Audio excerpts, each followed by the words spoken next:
Okay, we're going to find the domain of these rational functions. Um, First of all, we assume that the domain, the numbers that you can use for input, can be any real number. That means it can be a negative number, it can be 0, or it can be a positive number. So we assume that we can use any number on the real number line, okay, as a domain. And as we find the numbers that we don't need, we'll take them out of the real number line and see what's left. So how do you find those numbers that are not going to be needed in the domain?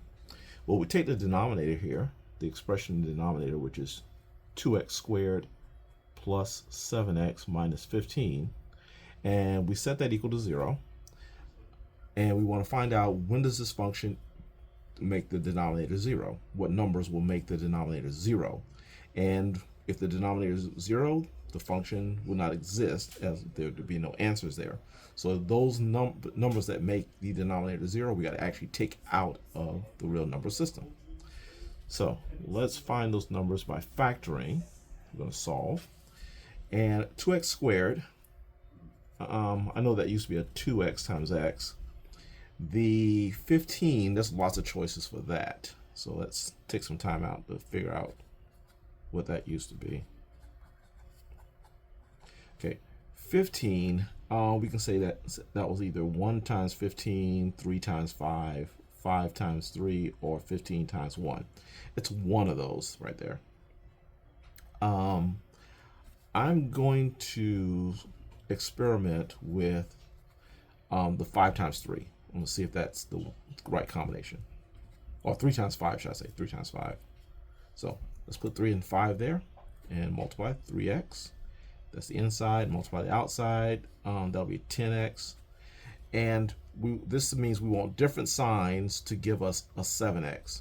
And I think we can use different signs to get a positive 7x. If I put a positive here and a negative there.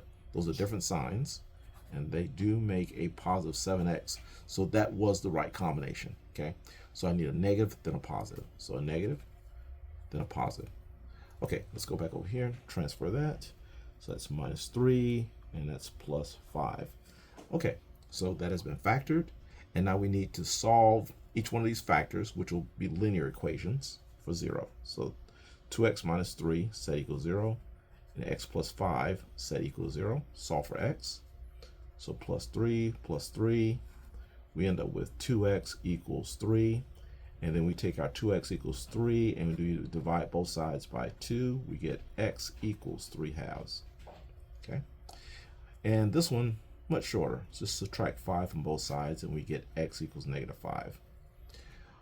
Okay, now let's look at the real number system, the domain, and say, hey, those are all the numbers in the real number system. And let's take these two numbers out. So the negative 5 and the 3/2. Let's take these two numbers out and see what's left. We have this area of numbers, this area of numbers, and this area of numbers. And let's represent those. This one right here, let's represent that as negative infinity to negative 5.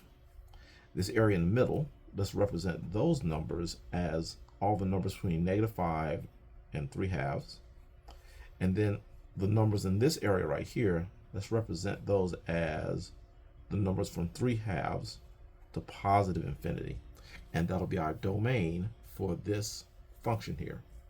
We know that we can use these numbers, or those numbers, or that area. Okay, let's do the same thing for this one.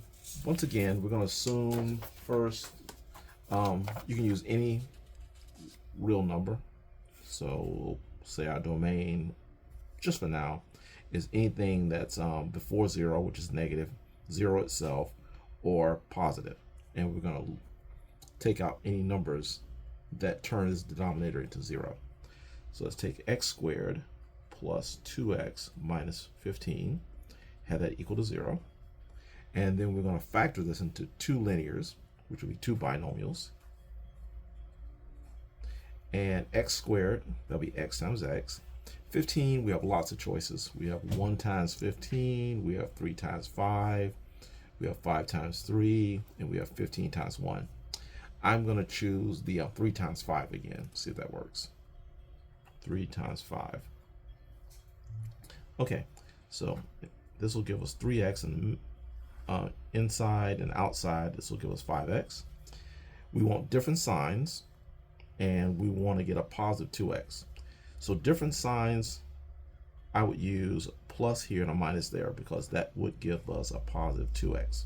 Okay, so minus and plus, minus and a plus. Now let's solve each one of these factors for 0. So x minus 3, set that equal to 0, and x plus 5, set that equal to 0, and we'll solve. I'll add 3 to both sides here, and we'll get x equals 3, and over here, subtracting 5 from both sides, we're going to get x equals negative 5. Okay, now we're going to take these numbers out of the real number system and see what's left. So here's our assumed domain, and we want to take out the negative 5 and the 3. We're going to take those numbers out of the system and see what's left. What will be left is this area right here, which is negative infinity to negative 5. Secondly will be this area. We can use any numbers in this zone right here, and that is from negative 5 to 3. And we can use any number in this zone right here, which is from 3 to positive infinity. And this is now our domain for this original function.